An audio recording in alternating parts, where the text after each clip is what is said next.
जी अस्सलाम वालेकुम। क्या हम ये मीटिंग स्टार्ट कर रहे हैं? वालेकुम सलाम। यस मैम, स्टार्ट कर लें। जी, यस मैम। इंट्रोडक्शन तो आपको पता चल ही गया होगा। अब हम डिस्कस करते हैं टीबी के बारे में। फर्स्ट ऑफ ऑल, आपको स्क्रीन क्लियर नजर आ रही है? जी अब हमें सबसे पहले काइंडली आप में से कोई मुझे बताएगा तो ही मैं आगे थोड़ा बहुत चलूंगी। जी मैम, जी, नजर आ रही है। ये बच्चों ने उसके ऊपर जो है ना कुछ लिख दिया है।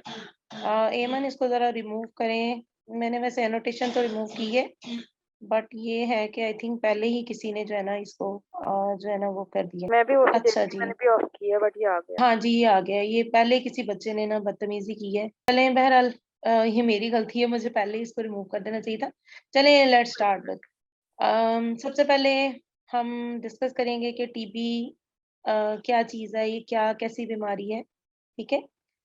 ये एक बैक्टीरियम, माइकोबैक्टीरियम ट्यूबरकुलोसिस जो एक बैक्टीरिया है, ये इससे जो है जो पर्सन टू पर्सन ये इन्फेक्ट करता है। ठीक है। टीबी जर्म जो है वो मोस्ट कॉमनली हमारे लंग्स में होते हैं और समटाइम ये हमारी बॉडी में स्टे करते हैं। ठीक है। समटाइम ये पेशेंट को जस्ट इन्फेक्ट करते हैं लेकिन ये ट्रांसफर नहीं होते। और जब ये डिजीज प्रोग्रेस करती है, जब आपका कभी इम्यून सिस्टम जो है वो वीक हो जाए या जिस तरह भी है, तो ये फिर एट दैट टाइम ये बैक्टीरिया जो है आगे प्रोग्रेस करते हैं, जिसको हम जो है इन्फेक्शन का नाम देते हैं। It can easily spread to the other. अच्छा, अब हम इसको क्लासिफाई करते हैं कि ये टीबी जो है किस तरह क्लासिफाई होती है, प्राइमरी है, सेकेंडरी है। लेकिन as you can see in the slide कि ये other part of the body में भी ये टीबी जो है वो ग्रो करती है। जस्ट लाइक लिम्फ नोड्स है, प्लूरल टीबी है, स्केल्टन है, आपके यूरिनरी ट्रैक्ट में है, मिलरी है यानी ब्लड में आपके आ जाती है। ठीक है। पेरिकार्डियल है, गैस्ट्रोइंटेस्टाइनल है।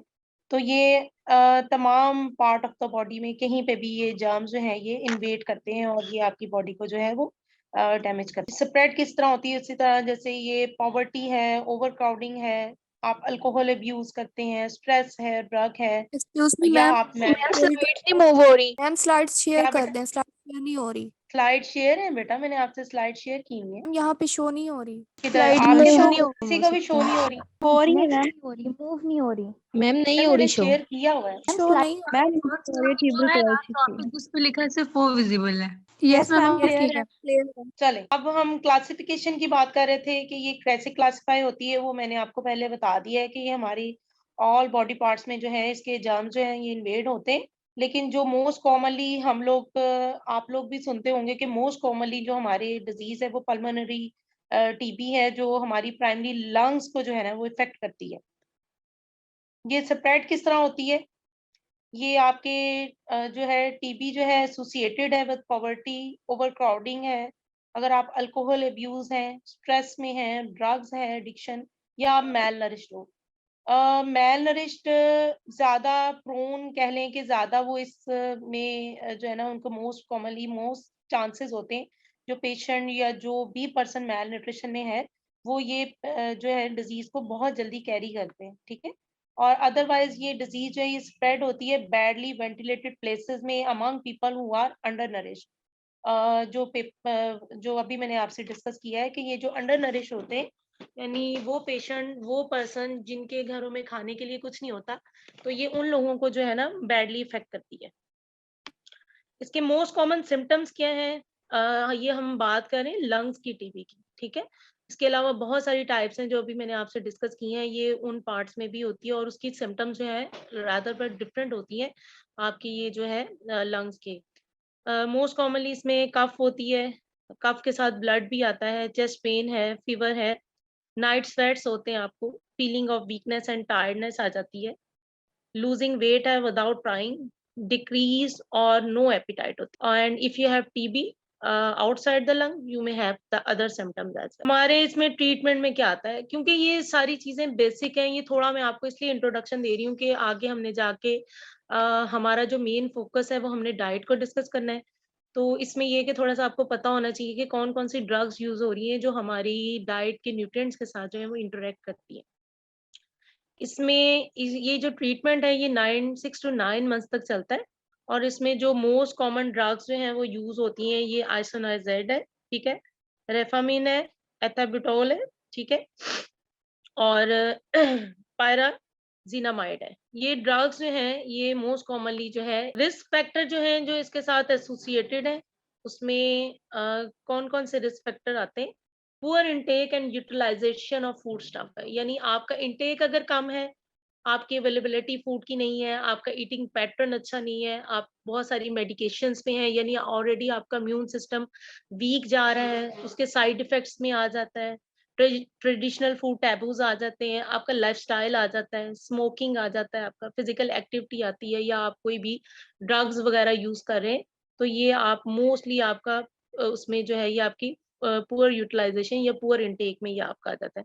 इसके साथ एसोसिएटेड में आपको डायरिया, नोजिया, वोमिटिंग, स्ट्रेस या डिप्रेशन, या आपके इकोनॉमिक फैक्टर, वही बात कि आपका मेल न्यूट्रिशन आ जाता है, आपके पास इतने खाने के पैसे नहीं है कि आप अपनी डाइट और अपनी जो है ना उसको इम्प्रूव कर सकें, तो ये उन लोगों को ज्यादा चांसेस है उसके अंदर। तो हाँ, अब ये फैक्टर डिस्कस करने का मकसद ये है कि हमने इन सारे फैक्टर्स को, जब हम एज ए क्लिनिकल डाइटिशियन हम डाइट प्लान करेंगे, हमने पेशेंट को डाइट देनी है, तो इन सारी चीजों का फोकस होना चाहिए।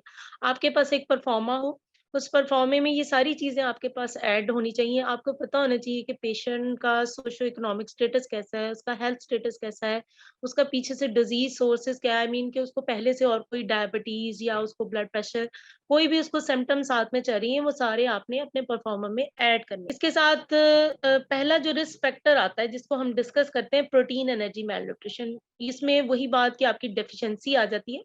Nutritional deficiency are generally associated with increase risk of severity of tuberculosis, जो मैंने पहले आपको बताया है कि अगर वो पेशेंट इम्यून सिस्टम उसका वीक है, इम्यूनोलॉजिकल मैकेनिज्म उसका, माइकोबैक्टीरियम मेनली फंक्शन जो है वो आपके टी लिम्फोसाइट, जो हमारा एक डिफेंस सिस्टम है हमारी बॉडी का, अल्लाह ताला ने रखा हुआ है, उसमें लिम्फोसाइट, बी लिम्फोसाइट और टी लिम्फोसाइट जो हमारे काम करते हैं, ये उनको जाके इफेक्ट करता है। वो सारे जो हमारे डिफेंस सेल हैं, ये डिफेंस हमारा सिस्टम है, वो इस बैक्टीरिया को रिकॉग्नाइज करता है, और अगर आपका वो डिफेंस सिस्टम वीक है बॉडी का, तो ये बैक्टीरिया आपकी बॉडी को जल्दी जो है वो आके कैप्चर करेगा।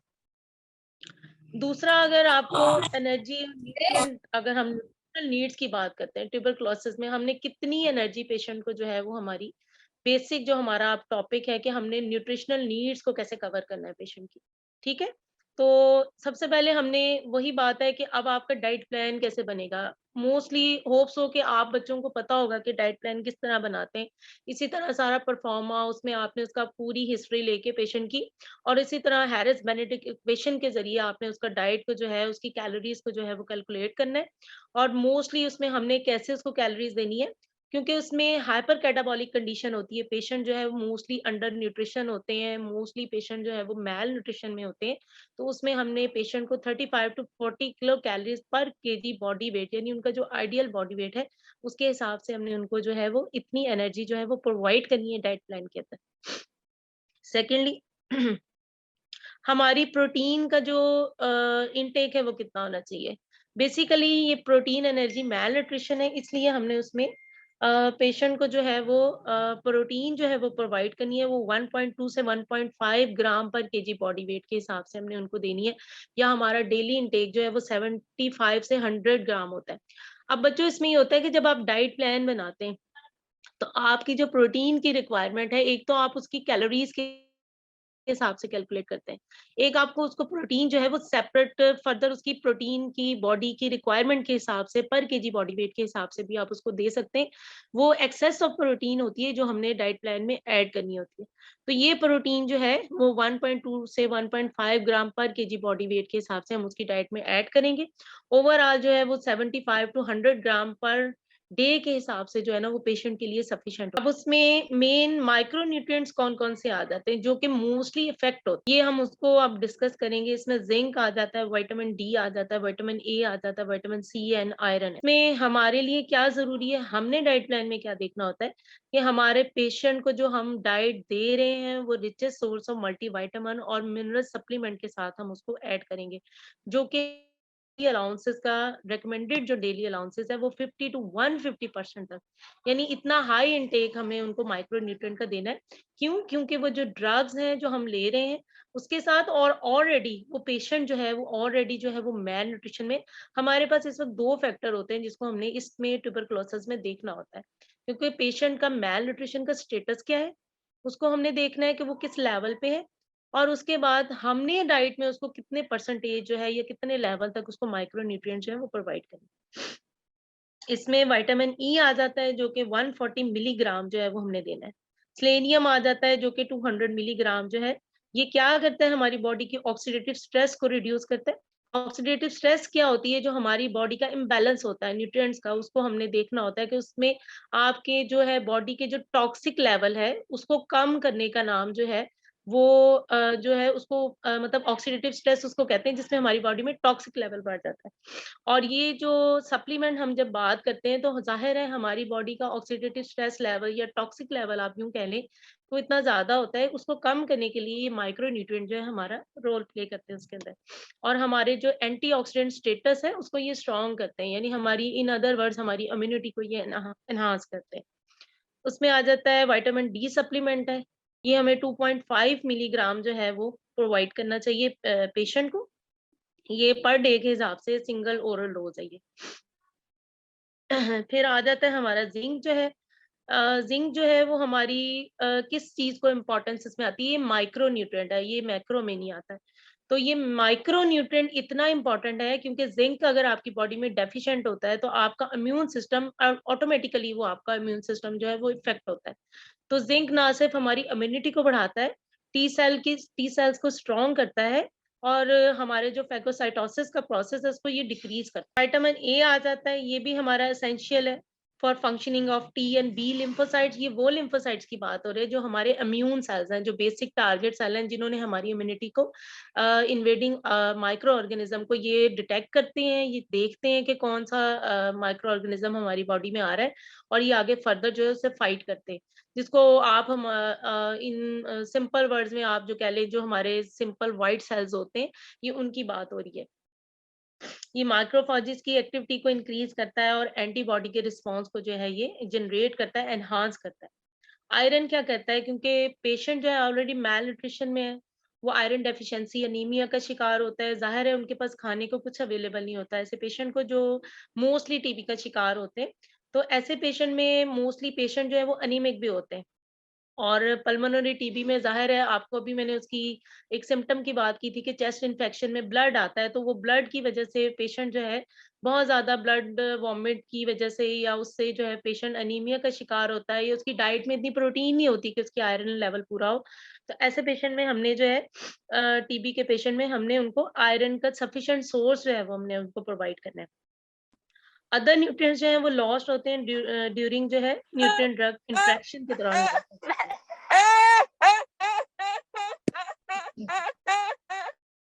जी, ड्रग न्यूट्रिएंट इंटरेक्शन में कौन कौन से जो है वो न्यूट्रिएंट्स आ जाते हैं, जो कि ड्रग्स के साथ जो है वो इनका इंटरेक्शन होता है। सबसे पहला जो न्यूट्रिएंट जो हम डिस्कस करेंगे वो विटामिन B6 है, जो कि ये जो हमारी ड्रग है उसके लिए टीबी के लिए जो यूज हो रही है, एंटी ट्यूबरकुलोसिस ड्रग जो सबसे पहले हमने डिस्कस की थी, आइसोनाइजेड। ये जो है आपके विटामिन B6 पायरिडॉक्सिन के रिजर्वायर को जो है ये कम करता है, और ये हम जब टीबी की मेडिसिन स्टार्ट करवाते हैं तो साथ में हम वाइटा 6 के नाम से जो है ना इसमें विटामिन B6 का सप्लीमेंट जो है हम पेशेंट को ऐड करते हैं। ये तो वो है ना कि हम ड्रग के साथ सप्लीमेंट दे रहे हैं, लेकिन हमने हमने चूंकि as a clinical dietitian patient को डाइट प्लान देना है, तो हमने डाइट प्लान में वो सोर्सेज को इंक्लूड करना है जो विटामिन B6 रिचेस्ट सोर्सेज है।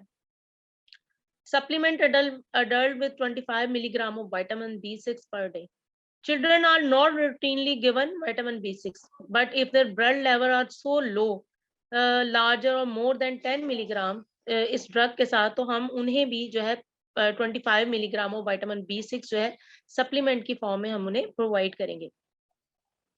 अब ये नेक्स्ट ड्रग की बात हो रही है, उनके इंट्रैक्शन को हम डिस्कस कर लेते हैं कि इसमें कौन कौन सी हैं। ये हमने ड्रग लेनी है एम्प्टी स्टमक 30 मिनट बिफोर और 2 आवर्स आफ्टर मील। ये रिक्वायरमेंट को किसको ये साइड इफेक्ट देती है, इसमें मैग्नीशियम आपका होता है, इफेक्ट होता है, ठीक है। और इसमें हेपेटाइटिस में ये जो है रिक्वायरमेंट जो है इसकी बढ़ जाती है। अगर आपको पेशेंट हेपेटाइटिस का है, कॉन्स्टिपेशन है, उसको ऑलरेडी अनीमिया है और फटीग भी है, तो उसमें क्या होता है कि ड्रग का इंटरेक्शन जो है ये डिक्रीज कर देता है एब्जॉर्प्शन को, विटामिन B6 की, कैल्शियम है, विटामिन D आ जाता है। और ये खास तौर पे उन फ्रूट से भी रिएक्ट करती है ये ड्रग जो कि जिनमें हम इंक्लूड करते हैं, बनानाज आ जाते हैं, पिकल फिश आ जाती है, यीस्ट आ जाता है, दही वगैरह आ जाता है। तो ये ड्रग जो है इन फूड कंटेंट्स के साथ भी जो है वो रिएक्ट करती है। रिफामेन की बात करते हैं तो ये हमें जो है ये जीआई इरिटेट करती है, अनीमिया भी हो सकता है, इससे जॉन्डिस भी हो जाता है, पैंक्रीटाइटिस भी हो जाता है, और आपका टेस्ट और या एनोरेक्सिया या आपकी भूख बिल्कुल खत्म हो जाती है। ये ड्रग इंटरफेयर करती है फोलेट की और विटामिन B12 की डेफिशिएंसी को। तो आपको पता है कि अगर ये सारे हमारे मेन कंटेंट्स जो है, मेन न्यूट्रिएंट हमारी बॉडी में से डिजीज के साथ जो है वो डिलीट होते जाएंगे, तो ऑब्वियसली हमारी बॉडी जो है वो सीवियरली जो है इन न्यूट्रिएंट की डेफिशिएंसी अब यहाँ पे मैं जनरल गाइडलाइंस आपको बताऊंगी, क्योंकि ज़ाहिर है डाइट प्लान एक सिखाना जो है वो थोड़ा एक अलहदा टॉपिक है जिसमें आपको बताया जाए कि किस तरह डाइट प्लान बनाते हैं। इसमें हम जनरली जो है डिस्कस करेंगे कि कौन-कौन से फूड जो है हमें डाइट में ऐड करने चाहिए। हमें इसमें 6 स्मॉल मील्स जो है पर डे देने चाहिए। 3 मील्स जो है 6 smaller meals per day are indicated instead of 3 meals, यानी 6 हमें मील्स जो है इसको 6 पार्ट्स में इसको जो है वो डिवाइड करके जो है पेशेंट को डाइट देनी है। हाउस होल्ड इंग्रेडिएंट्स में हमें sugar, vegetable oil, peanut butter, eggs, non fat dry powder can be use, soups, gravies और प्रोटीन रिच जो कंटेंट्स हैं वो जो है हमें उसमें ऐड करने हैं। यानी हमें गोश्त और मीट प्रोडक्ट जिसमें फिश आ जाता है, आपका गाय का गोश्त आ जाता है, बकरे का गोश्त आ जाता है, एज पर इकोनॉमिक अवेलेबिलिटी। यानी हमने पेशेंट का ये भी देखना है कि वो उसका इतना इकोनॉमिक स्टेटस है कि वो इन सब चीजों को परचेज कर लेगा, ये वो खरीद सकता है, उसके लिए इतनी उसकी जेब इजाजत देती है, उसके हिसाब से ये हमारी जो है वो रिकमेंडेशन होती है।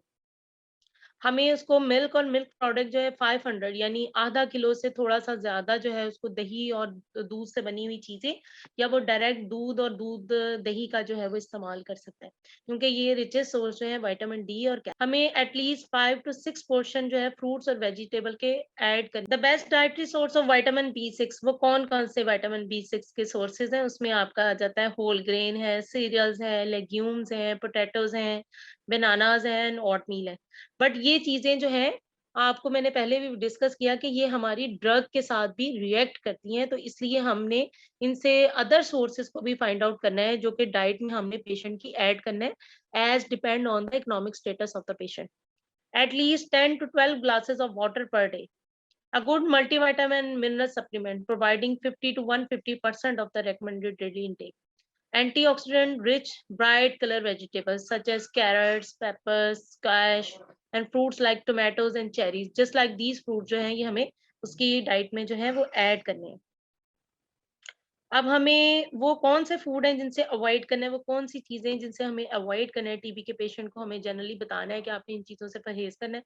अगर वो अल्कोहल एडिक्शन में है या वो कोई भी किसी किस्म की भी ड्रग ले रहा है या किसी किस्म की, जरूरी नहीं है कि वो अल्कोहल ले, क्योंकि बहुत सारे लोग जो हैं वो अगर एडिक्शन होती है तो बहुत सारी चीजों को एडिक्ट होते हैं। मतलब बहुत सारे लोग जो है वो नींद की गोली खाने के भी एडिक्ट होते हैं, ठीक है, इसको भी हम एडिक्शन में ही लेते हैं। तो ये सारी चीजें जो है increase the risk of drug toxicity. Carbonated drinks, ये जो आप कोल्ड ड्रिंक्स बॉटल्स वगैरह पीते हैं, ये सारी जो ड्रिंक्स हैं ये आपके ड्रग्स के साथ जो है वो रिएक्ट करती हैं। आप ज्यादा चाय या कॉफी का इस्तेमाल करते हैं, ऑब्वियसली ये देखें चाय या कॉफी अगर आप वैसे भी लेते हैं और वो पेशेंट जो ऑलरेडी अनीमिक है, अगर आप उसमें चाय या कॉफी का इस्तेमाल करते हैं तो ये सारी जो चाय और कॉफी है ये आपकी एंटी न्यूट्रिएंट भी है, या आपकी कैल्शियम को बॉडी से डिलीट करता है, इसकी बाइंडिंग होती है आपके आयरन के साथ।